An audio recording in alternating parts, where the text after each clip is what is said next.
Hello, this is a video walkthrough for the last question on exam prep week 7 on asymptotics. Okay, so the problem is called prime factors, and it says what is the best and worst case runtime of the function below. Okay, so let's look at what this function is doing. So we have some int n, and it's called prime factors, so it's probably something relating to finding the prime factors of n. Okay, so we have some while condition here, while factor times factor is less than or equal to n. And then we have a nested while loop, okay? So this problem may seem intimidating because there are nested while loops, and this is like a bit different than other asymptotics problems we've seen. So let's just start off with an example and see if we can generalize some pattern.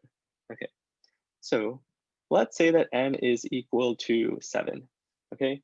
What's gonna happen here? So actually, let's make it 11.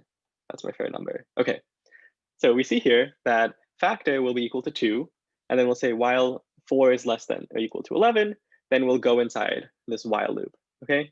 And then we see here that 11 mod factor will never equal 0 because 11 is prime, so we will never go inside of this while loop, right? What'll happen is we'll increment factor, right? And we'll keep incrementing factor until this while condition becomes false, right? Upon which we exit the while loop and we finish this function call. So the question is, how much work are we doing until we exit this while loop, right? And we could see here that this condition will be false once factor is going to be equal to the square root of n, okay? So what that says is that if n is prime, okay, if n is prime, we know that we could take square root of n time, okay? So one idea is square root of n, okay? So that's one possible runtime. Let's see if there's another possible runtime.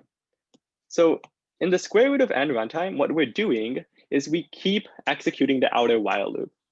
The other idea I have is what's the other extreme? In other words, what happens if we keep executing the inner while loop, right?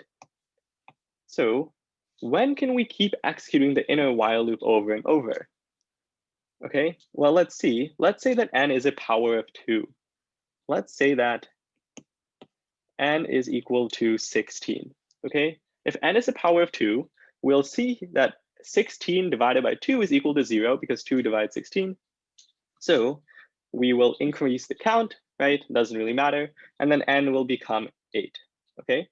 So we see that if there's a power of 2, we will repeat this while loop continually until n basically goes all the way down, or until we like print out all the factors, right? So we see here that this inside while loop will execute log n times when n is a power of 2, okay? So we see here that we have two possible extremes, the log n extreme and the square root of n extreme, okay? And which one is bigger than the other? That's a good question. Log n is on the smaller side than square root of n. So we know in the best case, this will take log n, and in the worst case, it'll take square root of n. Okay, so that is all for problem 3 on the exam prep more asymptotics discussion worksheet.